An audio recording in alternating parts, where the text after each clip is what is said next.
बहुत आवाज कर रहा है, कल तक ठीक था। नया लग जाएगा ना सर, आप टेंशन मत लो। और इस बार कंपनी सिर्फ आपके लिए कुछ स्पेशल बेनिफिट्स भी दे रही है। आप बस मेरी मदद करना, कंपनी आपको खुश रखेगी। मैं आपको समझाता हूं।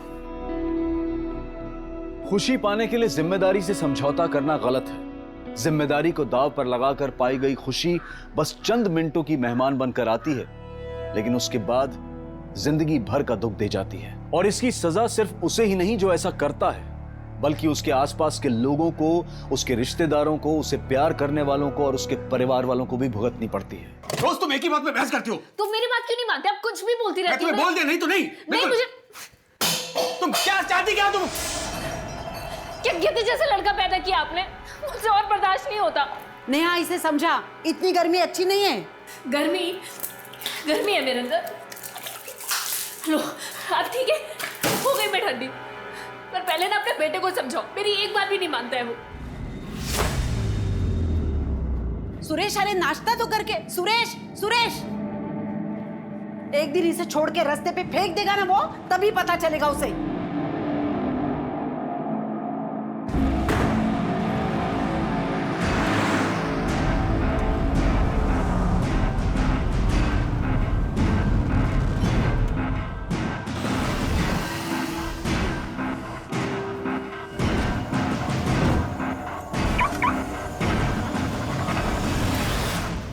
वकील साहब, अगली हियरिंग की कुछ अपडेट्स हैं आपके पास? जी, ये देखिए।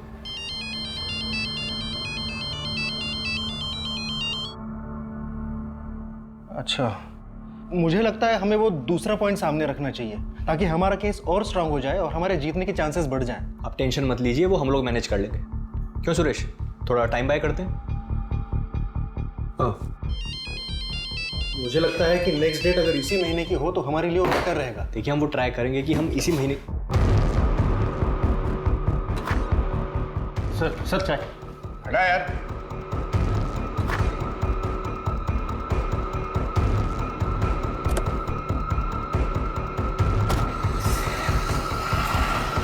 हाँ, मीटिंग से उठकर चला गया।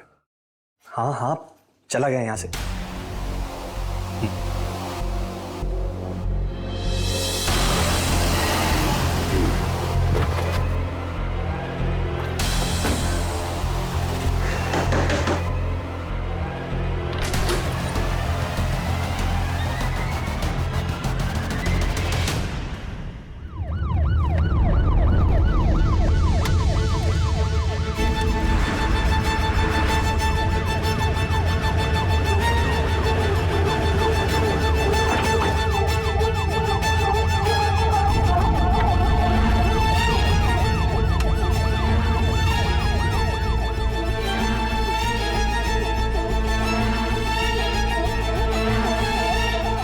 लगता है ये गाड़ी काफी टाइम से यहीं खड़ी है।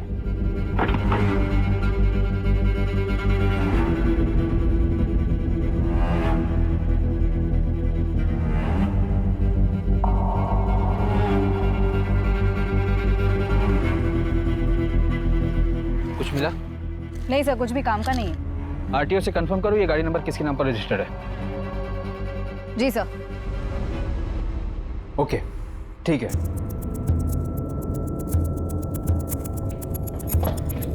सर, पीसा देवी जंगल के रास्ते में जो गाड़ी हमें मिली थी, वो गाड़ी किसी लॉयर सुरेश रेडकर के नाम पर रजिस्टर है।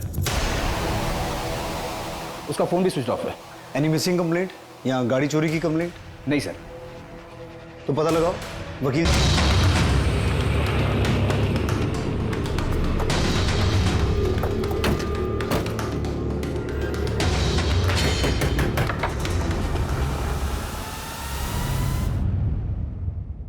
मिसेस रेडकर। हो ये कौन है? वो नेहा है, मेरे बहन की बेटी है, इधर ही रहती है। सुरेश रेडकर आपका? मेरा बेटा है वो। क्या हुआ? यही तो हम आपसे पूछना चाहते हैं। शहर के बाहर उसकी गाड़ी मिली है। गाड़ी मिली है? वो तो ठीक है ना? यही तो पता करने हम यहाँ आए। वो तो 5 दिन से घर पे आया ही नहीं है, फोन भी नहीं आया उसका। मैंने सोचा काम के लिए नासिक पुणे गया होगा। 5 दिन से आपका बेटा घर नहीं आया, उसका फोन नहीं आया, ना ही आपने उसे ढूंढने की कोशिश की और ना ही उसके गायब होने के बारे में पुलिस में कोई कंप्लेंट की। आपको बताकर तो जाता था ना वो। आजकल के बच्चे माँ को कहाँ कुछ बताते हैं। शादी हो गई, बगल में सुंदर सी बीवी आ गई, तो माँ का क्या है? मुझे पक्का खातरी है कि उसी से परेशान होकर वो घर से गया होगा। बहुत जिम्मेदार लड़का है मेरा। मेरे पति के जाने के बाद पूरी फर्म उसने संभाली है, मेरे बेटे ने, और बिजनेस बढ़ाया है उसने सर। और एक मेरी बहू हमेशा उसका सर खाती रहती है और अपने भाइयों के पीछे घूमती रहती है घर घर घर घर। उसे तो लगता है उनके जो 2 भाई है ना उसके, उनकी शादी की जिम्मेदारी भी मेरी। हाँ हाँ समझ गए। जिस दिन सुरेश घर से गया था उस दिन भी घर पर कुछ हुआ था क्या? उस दिन तो सुबह से शुरू हो गई, वो नेहा के पीछे पड़ी थी। नेहा की माँ से बात मैं करूँ या आप करेंगे? क्यों बात करूंगा मैं? रोहित से शादी कौन करेगा? इतना गर्म दिमाग है, एक जगह नौकरी पे टिकता नहीं वो। हर 4 महीने में नई नौकरी, क्या है ये सब? ये क्या बोल रहे हैं आप? भाई है वो मेरा, बस उसका समय खराब चल रहा है अभी। नेहा से एक बार तुमने पूछा इस बारे में? नेहा से क्या पूछना, हमारे घर पे हमारी मेहरबानी पे रहती है बस वो। कर। नेहा, इसके भाई से शादी करने से तो मरना बेहतर है। रोहित तो रोहित, दिनेश भी निकम्मा है।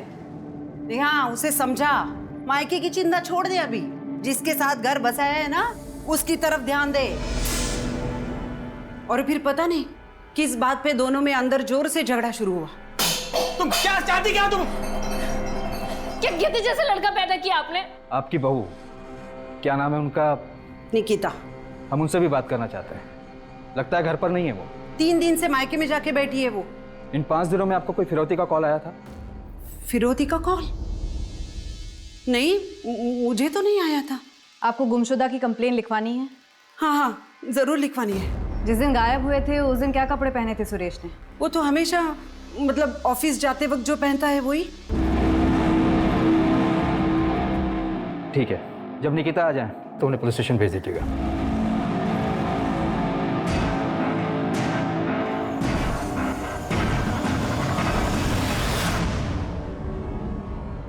सर ये सुरेश की फोटो। मुझे फॉरवर्ड कर दीजिए। जी। आपकी शादी सुरेश से कैसे हुई? वो तो आपसे उम्र में काफी बड़े हैं। उन्होंने कई बार मुझे अपने ऑफिस के पास देखा था, फिर शादी के लिए प्रपोज किया। आप दोनों? ये मेरे दादा हैं, रोहित और दिनेश। आपकी सासू माँ का कहना है कि आप दोनों के आपसी झगड़े की वजह से सुरेश घर छोड़कर चला गया। हाँ झगड़ा हुआ था, लेकिन ऐसा कुछ नहीं कि वो घर छोड़कर चले जाएं। आ जाएंगे वो। वैसे भी सर, किस घर में हस्बैंड वाइफ के बीच में झगड़ा नहीं होता। सर सुरेश की कजिन सिस्टर नेहा हमारे साथ ही रहती है। रोहित दादा बहुत अच्छे हैं, बस लक आजकल साथ नहीं दे रहा, इसलिए काम में थोड़ी प्रॉब्लम्स हैं। इन दोनों की शादी हो जाती तो सब ठीक हो जाता। और दिनेश दादा सुरेश की फर्म में ही काम करते हैं। वो लोग जो भी काम देते हैं अच्छे से करते हैं, बिना कुछ चूकिए। सुरेश ने कोई एहसान नहीं किया? तुम जैसी लड़की मिल गई उस बुड्ढे को। आपकी सास ने बताया कि बेडरूम में जाने के बाद झगड़ा और बढ़ गया था। सर वो मेरा पर्सनल मैटर। आपके पति 5 दिन से गायब हैं। उनकी गाड़ी जंगल में मिली है, तो अभी आपका पर्सनल मैटर नहीं है, एक मिसिंग पर्सन केस है। मैडम पर ऐसा कुछ भी नहीं हुआ था कि वो मुझे या घर छोड़कर चले जाएं। आ जाएंगे वो। आपको कोई फोन आया? I mean, फिरौती का? नहीं मुझे तो नहीं आया, पर अगर मम्मी जी को आया हो तो मुझे पता नहीं। सुरेश किसी बात से परेशान थे या कोई टेंशन थी? हाँ सर, वो अभिजीत नायक, उनके बिजनेस पार्टनर। हाँ मीटिंग से उठकर चला गया। हाँ चला गया यहाँ से। ठीक है, आप लोग जा सकते हैं। हम मिसिंग कंप्लेंट के आधार पर अपनी इन्वेस्टिगेशन शुरू करते हैं। ठीक है सर, थैंक यू सर। 5 दिन हो गए हैं घर का आदमी गायब हो जाता है और घर की औरतों को कोई फर्क नहीं पड़ता है। सर फॉरेंसिक रिपोर्ट के मुताबिक गाड़ी में कोई मारपीट और खून के निशान भी नहीं मिले। गाड़ी डैमेज होने और ब्रेक लगने के भी कोई निशान नहीं है। गाड़ी वहां पर बहुत आराम से पार्क की गई थी।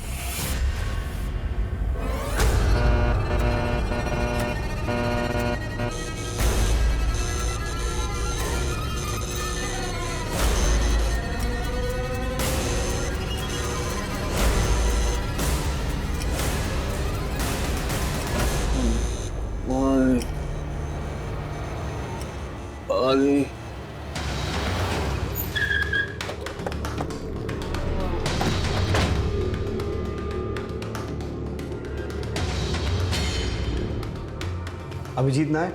सर उस साइड। मेरे पास सिर्फ 10 मिनट है। Next time please come with prior appointment.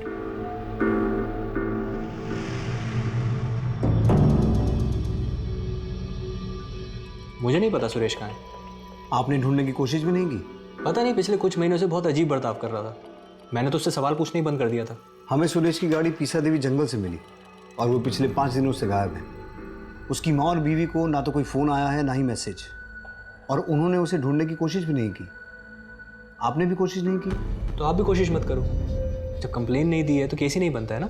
Suresh की माँ और बीवी ने कंप्लेंट की है, और आप हमें हमारा काम मत सिखाइए, वरना हम आपको आपका काम सिखाना शुरू करेंगे।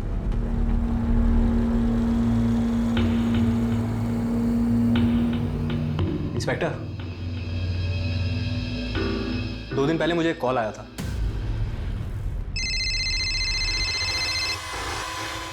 एडवोकेट अभिजीत नायक। सुरेश रेडकर हमारे पास है, जिंदा वापस आई है तो 25 लाख तक। को किडनैपर ने कॉल किया था और आपने इसे रिपोर्ट भी नहीं किया, और किडनैपर ने आप ही को कॉल क्यों किया? मैंने भी उसे यही सवाल किया, लेकिन मुझे क्यों फोन कर रहे हो? क्योंकि हमें औरतों से बात नहीं करनी। पर मेरा क्या लेना देना इससे? तुम उसके पार्टनर हो ना, पैसा तुम्हारे पावर में ही होगा।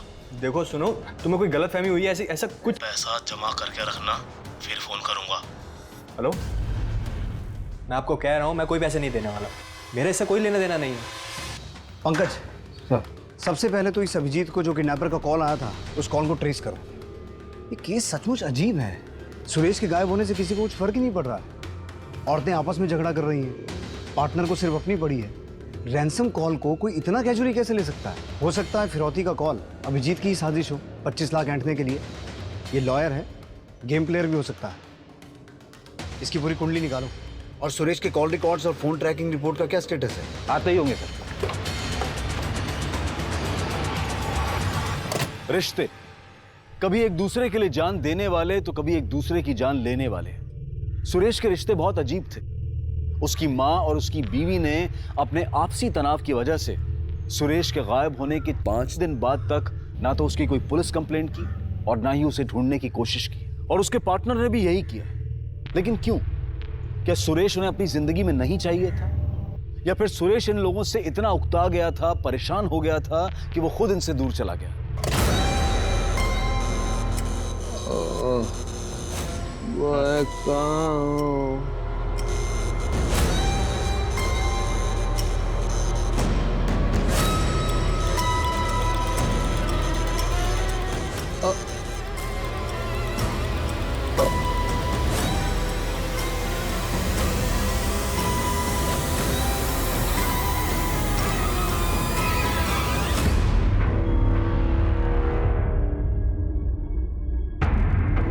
सर,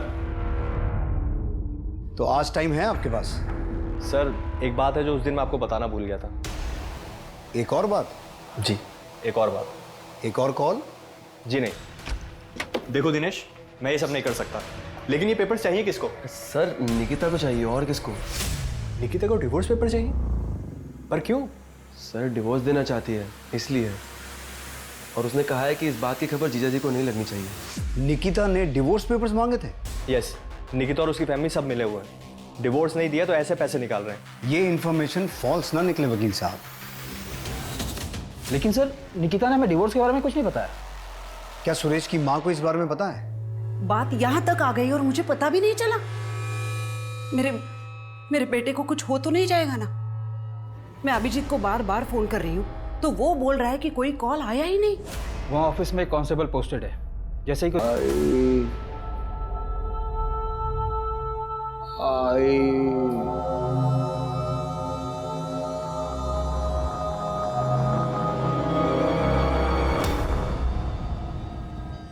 रोहित, दिनेश, ये तुम सबका प्लान है ना? कैसा प्लान? तुम अच्छी तरह से जानती हो निकिता। तुम हमेशा निकिता से अपनी मांग पूरी करवाते थे। नहीं सर, मेरी जॉब छूट गई थी, थोड़ी तंगी थी, तो सुरेश ने थोड़ी मदद की। मैं जॉब ढूंढ रहा था सर। मगर जब सुरेश ने और पैसा देने से इनकार किया तो तुमने उसे डिवोर्स की धमकी दी। लेकिन मैं उससे डिवोर्स नहीं लेना चाहती थी। और वो फिर भी नहीं माना तो तुमने उसे किडनैप करवाया, राइट? ऐसा कुछ नहीं है सर, हमने कुछ नहीं किया है। ये आइडिया तुम्हारा था या फैमिली के दबाव में आके किया? ये सब तेरी गलती है। भैया अभी इसे बोल के क्या फायदा, आगे का सोचो।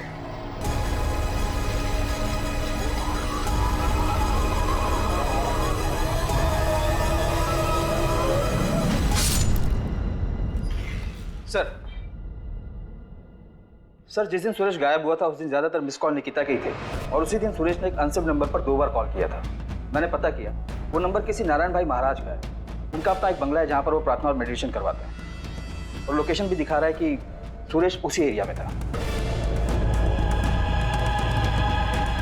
सर, ये देखिए सर, सोशल मीडिया से मिला। बुला लो इसे। बुलाया है, आज आउट ऑफ टाउन है, कल आएगा। ये खेल कुछ समझ में नहीं आ रहा है। सुरेश की माँ लता को कुछ पता ही नहीं है। वो सिर्फ सुरेश की बीवी निकिता पे इल्जाम लगा रही है।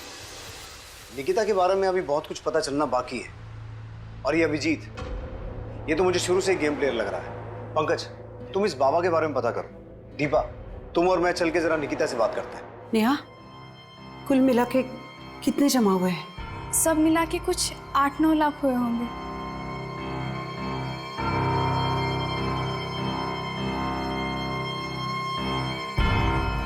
देखिए, हम पूरी कोशिश करेंगे कि अगली डेट पर पूरा केस खत्म हो जाए।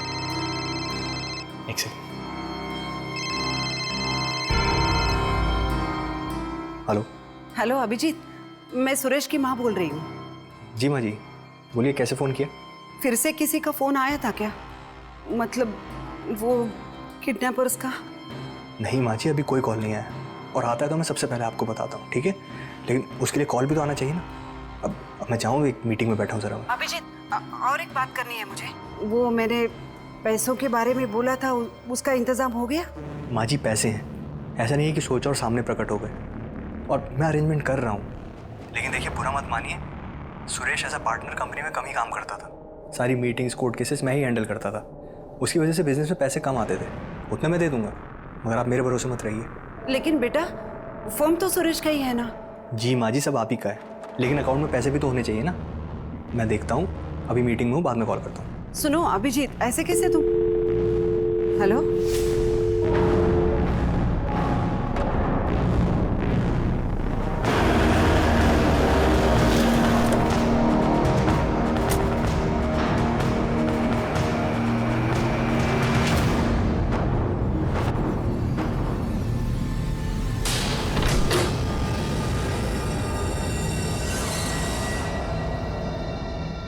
महाराज।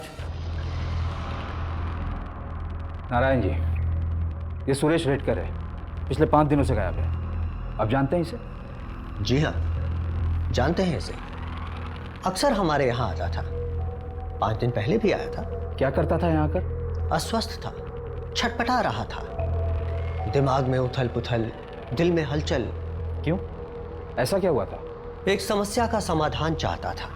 बार बार पूछता था कि रिश्ते निभाने के लिए अगर कोई गलत काम किया तो उससे पाप लगता है क्या? मतलब? अब उसके दिमाग में क्या चल रहा था ये हम नहीं जानते।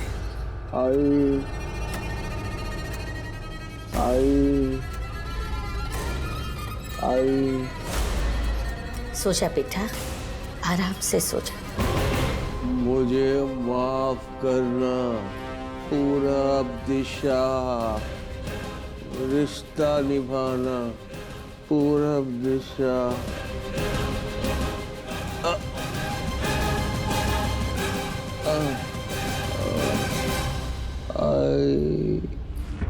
आप नारायण भाई महाराज को जानती हैं? जी नहीं। आपका पति तो बार बार उनसे पूछता था कि रिश्ता निभाने के लिए अगर कुछ गलत किया तो उससे पाप लगता है या नहीं। इसका क्या मतलब है, कुछ समझा सकती हैं आप? मुझे नहीं पता। सबसे ज्यादा रिश्ता तो आपके परिवार से निभाने की कोशिश कर रहा था वो। क्यों? इसके बारे में तो मालूम होगा तुम्हें। हमारे बीच ऐसा कुछ नहीं था, हम बस थोड़े टाइम के लिए साथ थे। लेकिन इसे देखकर ऐसा लग तो नहीं रहा। अपना प्यार फिर लौट आया, सुरेश बीच में आ रहा था, इसलिए उसे रास्ते से हटाने के लिए किडनैपिंग का प्लान बनाया। ये क्या बोल रहे हैं आप? हमारे बीच अब ऐसा कुछ भी नहीं है, और मेरे और सुरेश के बीच भी अब रिश्ते बेहतर हो रहे थे। और फिर भी तुम्हें उससे डिवोर्स चाहिए था? वो मैं उसे सिर्फ धमका रही थी। किस बात के लिए? ताकि वो मेरी बातें मान ले। तुम्हारा और निकिता का अफेयर था, और शादी के बाद पिछले कुछ दिनों में फिर से शुरू हो गया। तुमने सोचा इस सब को ठीक करने का एक ही रास्ता है, सुरेश को रास्ते से हटाना। पहले एविडेंस लेकर आओ, और फिर मैं मेरा जवाब दूंगा। यहाँ कोर्ट के बाहर नहीं, कोर्ट के अंदर। मैं निकिता से मिलता हूँ, लेकिन मेरी भी अब शादी हो चुकी है, and my wife is beautiful then Nikita.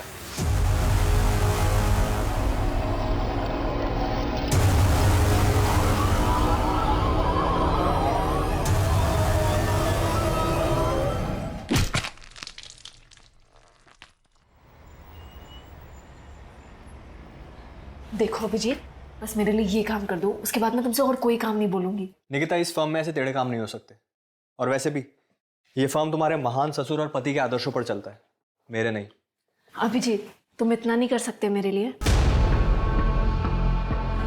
उसने बोला है वो करेगा काम। कब? कितनी जल्दी है तुम्हें? एक काम बोला था, इतने महीने हो गए। साइड में रुको, उतरना है मुझे।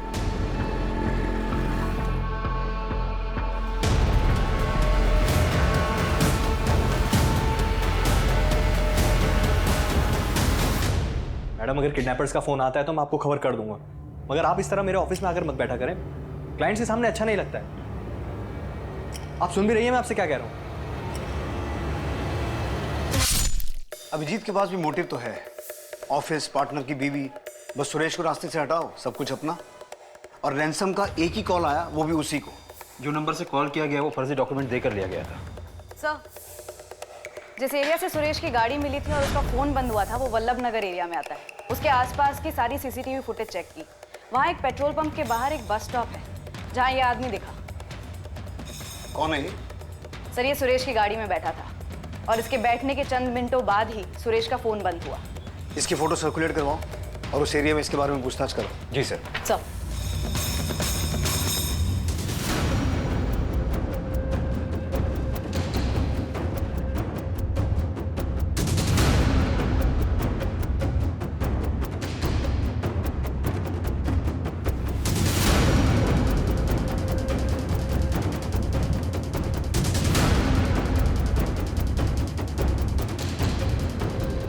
पुलिस ने उस अनजान आदमी को ढूंढने में पूरी ताकत लगा दी, लेकिन उस वक्त तक जिन पर भी पुलिस को शक था उनके खिलाफ पुलिस को कोई पुख्ता सबूत नहीं मिले थे और उन्होंने भी उस अनजान आदमी को नहीं पहचाना या शायद जानबूझकर पहचानने से इनकार कर दिया। पुलिस को कोई रास्ता नजर नहीं आ रहा था और 3 दिन बाद ही पुलिस के हाथ एक ऐसा सुराग लगा जिसने इस केस को अचानक एक पेचीदा रुख दे दिया। घर से झगड़कर निकला सुरेश काफी दिनों से गायब है। किसी को पता नहीं चल पा रहा था कि सुरेश को आसमान खा गया या जमीन निकल गई।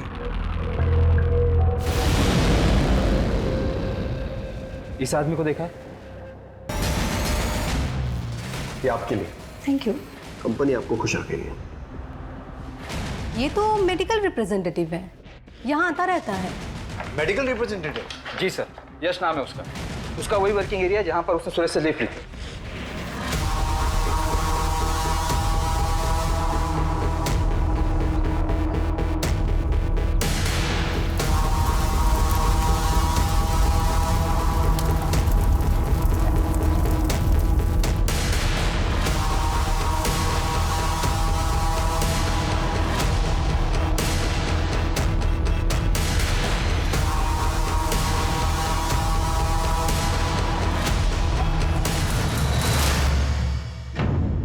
हाँ सर, मैंने इनसे लिफ्ट ली थी, आदर्श नगर से तुकई नगर। ये आदमी उसी दिन से गायब है, किडनैप किया गया है। सुरेश नाम है इसका।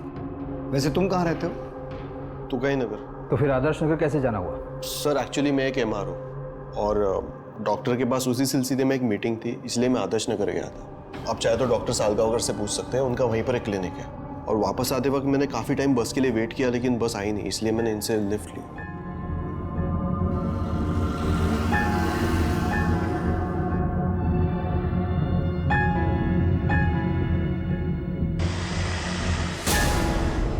और जैसे ही तुकाई नगर आया मैं गाड़ी से उतर गया।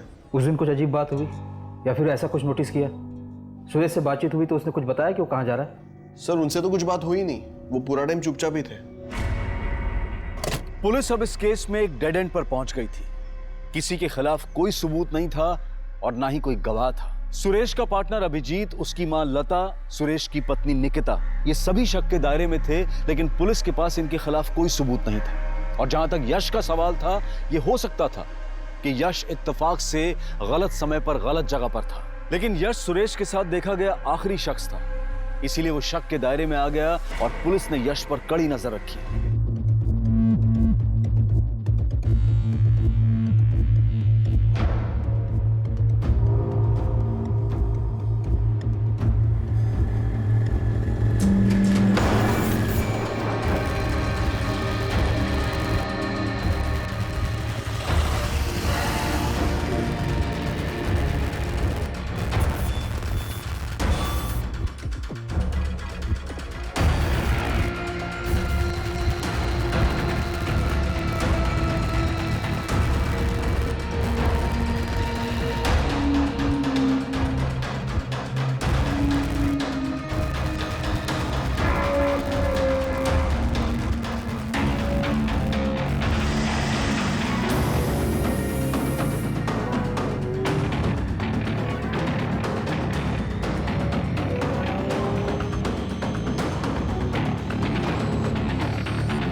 डॉक्टर सलगांवकर कहाँ बैठते हैं?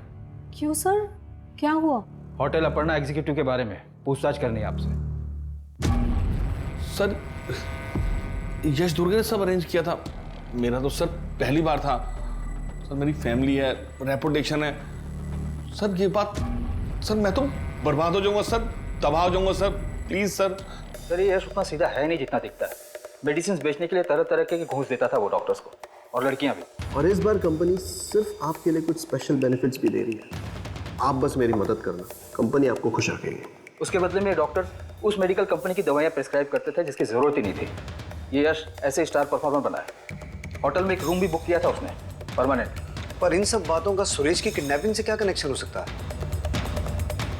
पंकज, होटल की सीसीटीवी फुटेज चेक करो, पिछले कुछ दिनों की नहीं, पिछले कुछ महीनों की। और वो जो कमरा यश ने परमानेंटली बुक करवा के रखा था, उसकी तलाशी लो। ये यश भी खिलाड़ी आदमी है।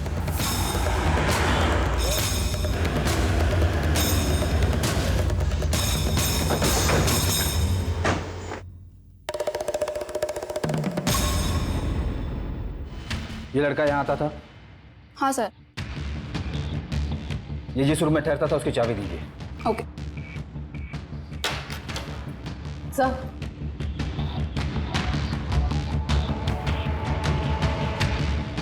ये सीसीटीवी काम करता है? हाँ सर। इसकी फुटेज चाहिए हमें।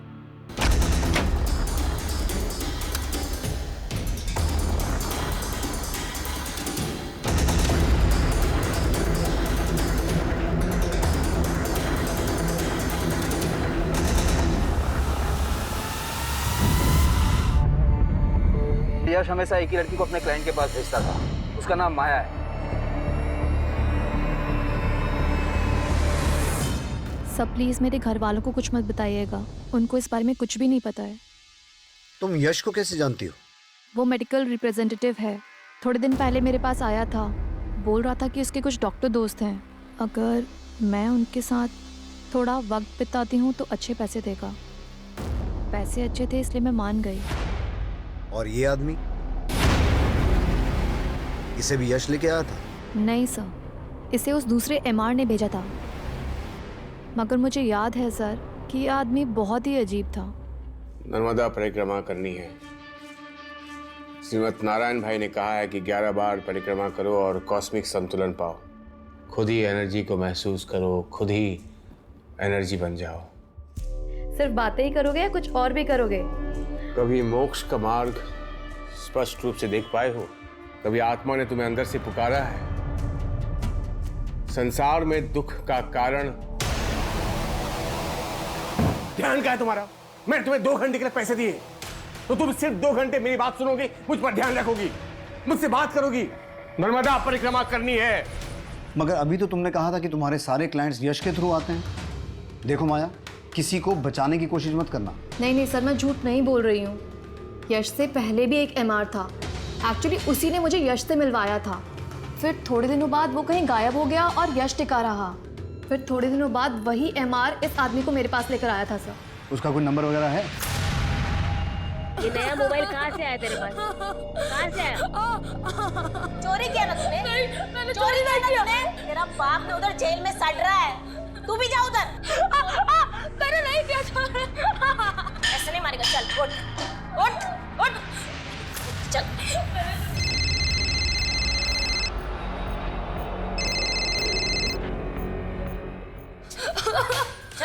चल बता बता सर। आप मारिए मत उससे। सब ये मोबाइल पूछिए इसे कहाँ से आया?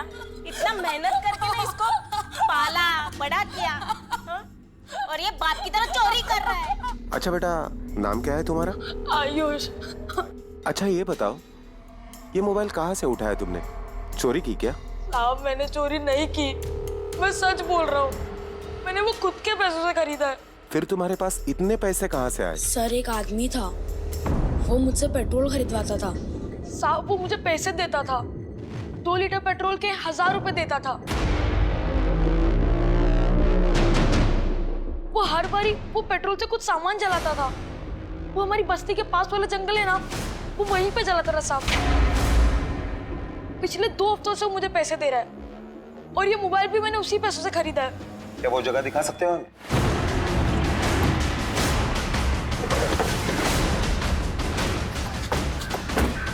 कहाँ पे बेटा? वहां पर।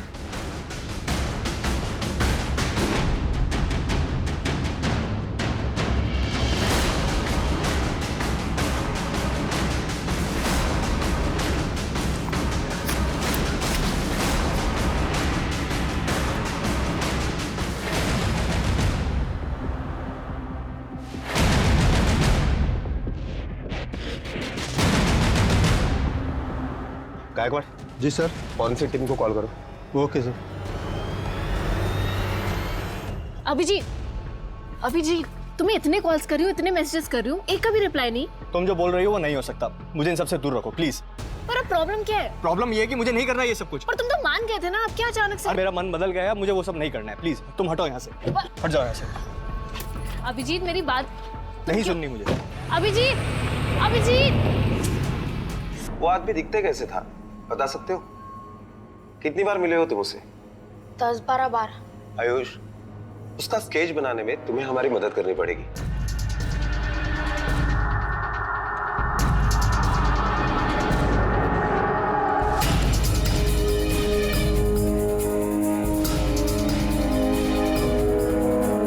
सर, क्रांति चौक पुलिस स्टेशन में एक केस की तहकीकात में इस आदमी का स्केच बना है।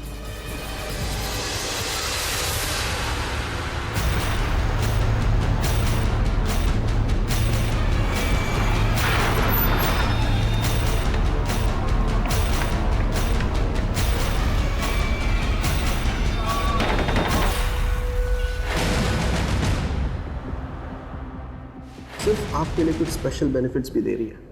आप बस मेरी मदद करना, कंपनी आपको खुश रखेगी। सर एक्चुअली मैं एक एमआर हूँ। कहाँ ले जा रहे हो मुझे बताइए तो सही, मैंने किया क्या है? तू जिस लड़के से पेट्रोल खरीदता था ना, उसने तेरा भांडा फोड़ दिया। अब बाकी का किस्सा पुलिस स्टेशन में बता। अरे ऐसा कुछ नहीं, मैंने कुछ नहीं किया सर। सर बता दो, मेरे चाचा की एक जमीन है। चचेरे भाई यूरोप में है और बहन दिल्ली में है ससुराल। अगर ये जमीन बेची तो मालामाल हो सकता है, लेकिन वकील मान नहीं रहा है। क्यों? अरे डॉक्यूमेंट्स पे बाकी सबका नाम हटाकर सिर्फ मेरा नाम रखने के बहुत सारे पैसे मांग रहे हैं। तेरा ये काम मैं करा देता हूँ, लेकिन 10% लगेगा। कमीशन दिया, मगर इतना टेढ़ा काम कोई वकील वगैरह हो तो ही हो पाता है, क्योंकि जमीन के पेपर्स में हेरा फेरी करना उनके लिए उतना मुश्किल नहीं होता। इसी को किडनैप करते हैं। जब तक सुरेश ऑफिस में नहीं है, उसके पार्टनर से पेपर बनवा लेंगे। किडनैपिंग का पैसा भी तो मिलेगा ना। फिर हमने किडनैपिंग की पूरी प्लानिंग की।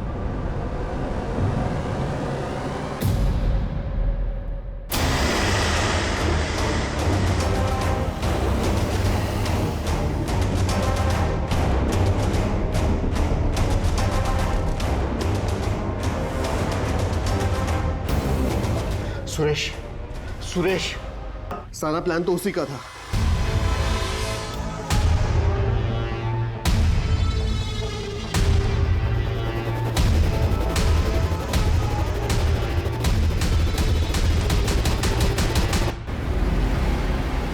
हाँ सर, मैं रोहित की बीवी थी, लेकिन पिछले ही साल हमारा डिवोर्स हुआ है। अब मेरा रोहित और उसकी फैमिली से कोई लेना देना नहीं है सर। ऐसा क्या हुआ था? बताने में भी शर्म आती है। रोहित आज अचानक होटल में लाने का। अच्छा सुनो, तुम यहाँ 2 मिनट आराम से बैठो, अरे मैं रिसेप्शन से होके आता हूँ, ठीक है? हाँ लेकिन तुम बताओ। मैं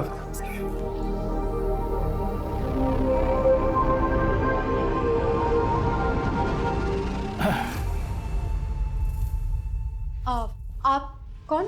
अरे आप तो यूं ही शर्मा रही हैं। आप नजदीक मत आओ। अरे आप तो खामखा घबराती। क्या बदतमीजी है? रोहित, रोहित, रोहित, अरे रोहित, तुमने इसे बताया नहीं क्या? मेरा टाइम क्यों बर्बाद किया? आप मुझे 2 मिनट दीजिए, मैं इसे समझाता हूँ सर। रोहित, देखो मेरी बात ध्यान से सुनो शिल्पा, ये बहुत बड़े डॉक्टर हैं, मेरा सारा काम कर देंगे। बस तुम्हें इनके साथ थोड़ा सा वक्त गुजारना होगा।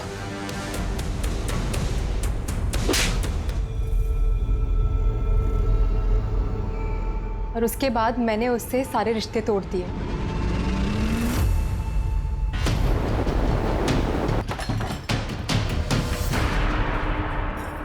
सर चल। अरे मेरे भाई, सर मैंने कुछ कहाँ ले जा रहे? चल। सर बता दो, मैं और रोहित एक ही कंपनी में मेडिकल रिप्रेजेंटेटिव थे। एक टारगेट अचीव हुआ तो सामने दूसरा लाकर रख देते हैं। इन लोगों का ये नाटक खत्म ही नहीं होता।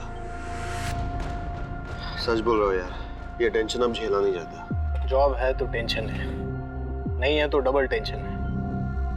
मेरे पास तो बिल्कुल पैसे नहीं है। निकिता के ससुराल से जो आता है उससे महीने का खर्च चलता है, लेकिन सुरेश और उसकी माँ दोनों बहुत खड़ूस हैं। ऊपर से डिवोर्स में बीवी को पैसे देने पड़ते हैं। कैसे जीऊंगा यार? मुझे पैसे चाहिए किसी भी हालात में। तेरी बीवी ने तुझसे डिवोर्स मांगा और सुरेश के पिता ने डिवोर्स दिलवाने में तेरी बीवी की मदद की। ये बात तेरे दिमाग में बैठ गई। तू मौका ढूंढ रहा था और इसी वजह से तूने सुरेश को अगवा किया। सर, हम दोनों बहुत बड़ी प्रॉब्लम में थे। हम दोनों को पैसे की सख्त ज़रूरत थी और मेरी तो जॉब भी नहीं थी सर। मेरा रिकॉर्ड ख़राब होने की वजह से कहीं लग भी नहीं रही थी। तो मैंने और यश ये सोचा कि आसानी से पैसा कैसे कमाया जाए। मेरे चाचा की एक जमीन है, चचेरे भाई यूरोप में है और बहन दिल्ली में है ससुराल में। तो अगर ये जमीन बेची तो मालामाल हो सकती है, लेकिन वकील मान नहीं रहा है। क्यों? अरे डॉक्यूमेंट्स पे बाकी सबका नाम हटाकर सिर्फ मेरा नाम रखने के बहुत सारे पैसे मांग रहे हैं और उतने पैसे है नहीं मेरे पास। तेरा ये काम मैं करा देता हूँ, लेकिन 10% लगेगा। कमीशन दिया, मगर इतना टेढ़ा काम कोई वकील वगैरह हो तो ही हो पाता है, क्योंकि जमीन के पेपर्स में हेरा फेरी करना उनके लिए उतना मुश्किल नहीं होता। मैं जरूर कुछ कर सकता हूँ, बस ये डॉक्यूमेंट वाला काम हो जाने दे। अरे ये काम हो गया ना तो जिंदगी भर जॉब करने की भी जरूरत नहीं है। सर मुझे पता था सुरेश एक अच्छा वकील था, वो हमारी मदद जरूर करता। रोहित, ये फ्रॉड है। मैं और मेरी फर्म ऐसे काम नहीं करते। नहीं, दूसरे की प्रॉपर्टी हड़पना चाहते हो तुम? शर्म नहीं आती तुम्हें? नहीं, तुम्हारी करतूतें मैंने निकिता को बता दी तो क्या सोचेगी? लेकिन सुरेश, हेलो हेलो, बस सुरेश को मना ले के पेपर्स तैयार कर दे। भाई के लिए इतना तो करेगी ना निकिता? हाँ ठीक है, मैं बात करके देखती हूँ। मैं तुम्हें 1000 बार कह चुका हूँ ये सब फ्रॉड है। तुम्हारा भाई लालच में अंधा हो चुका है। मगर आप उसके लिए इतना कर देंगे तो इसमें आपको क्या नुकसान हो जाएगा? ऊपर से उसका भला हो जाएगा ना। तुम्हारा और तुम्हारे भाइयों का दिमाग ठिकाने में नहीं है। पागल हो गए तुम लोग। मैं ये काम हरगिज नहीं करूंगा, हरगिज नहीं। ठीक है, अगर आप इतना सा काम नहीं कर सकते ना मेरे लिए तो एक काम करिए, मुझे डिवोर्स दे दीजिए। इसी को किडनैप करते हैं। जब तक सुरेश ऑफिस में नहीं है उसके पार्टनर से पेपर बनवा लेंगे। किडनैपिंग का पैसा भी तो मिलेगा ना? हाँ। कैसे करेंगे? हमने किडनैपिंग की पूरी प्लानिंग की और फिर ये दवाई दिन में 2 बार देनी है, 2 इंजेक्शन 2 बार। सुन रही हो ना माँ? यार ये कर तो पाएंगी ना? अरे तू टेंशन मत ले, कर ली माँ। 2 इंजेक्शन 2 बार, ठीक है? हाँ। ओके चलो।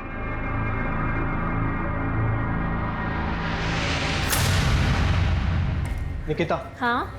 जब तक सुरेश नहीं है तो अभिजीत से बात कर। वो पेपर्स तैयार हो जाएंगे तो यश मेरी जॉब ढूंढने में मदद करेगा। अभिजीत? हाँ, वो तुझे कभी ना नहीं कहेगा। लेकिन मैं भाई के लिए इतना तो कर ही सकती है ना निकिता, वरना मैं मर जाऊंगा। निकिता, जो तुम कह रहे हो मैं नहीं कर सकता वो। प्लीज ना अभिजीत। ये सब करके मेरा क्या फायदा? और सुरेश को पता चल गया तो और बखेड़ा खड़ा कर देगा। तुम जानती हो उसे, वो अभी भी सीनियर पार्टनर है मेरा। पर वो नहीं है ना अभी। लेकिन आ जाएगा ना। हमें फिरौती के पैसों की पूरी उम्मीद थी, मगर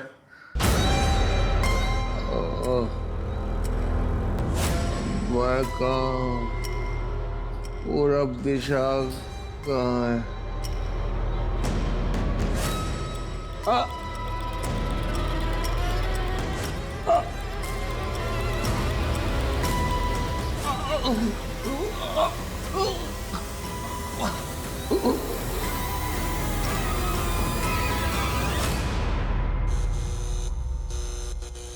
सुरेश, सुरेश, शायद ड्रग ओवरडोज हो गया।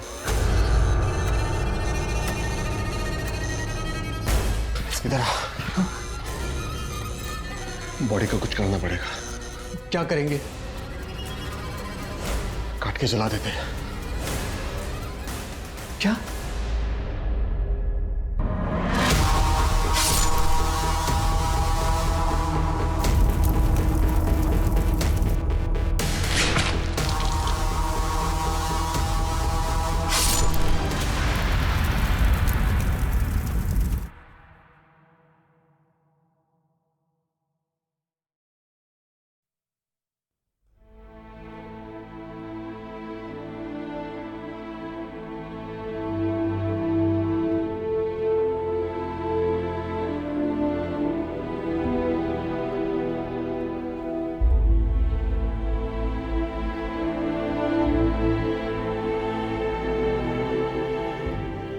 इस केस के दौरान मेडिकल प्रोफेशन की एक डार्क साइड सामने आई, जिसमें मेडिकल रिप्रेजेंटेटिव यानी कि एमआर और डॉक्टर्स तक सभी शामिल थे। रोहित ने अपनी बहन के साथ जबरदस्त विश्वासघात किया और उसी तरह से यश और उस डॉक्टर ने भी उन पर भरोसा करने वाले पेशेंट्स के साथ विश्वासघात किया। ये कहानी सिर्फ एक गुनाह की नहीं है, बल्कि रिश्तों में अपने ही लोगों द्वारा किए गए विश्वासघात की भी है। जैसे कि हर प्रोफेशन में भले और बुरे लोग होते हैं, वैसे ही मेडिकल प्रोफेशन का भी है। लेकिन इस प्रोफेशन के कुछ बुरे लोगों की वजह से लोगों की जिंदगियां दांव पर लग जाती हैं और पूरे प्रोफेशन का नाम बदनाम हो जाता है। लेकिन जो भी हो, अब हमें अपने मेडिकल प्रिस्क्रिप्शन और मेडिकल टेस्ट को लेकर चौकन्ने रहना होगा।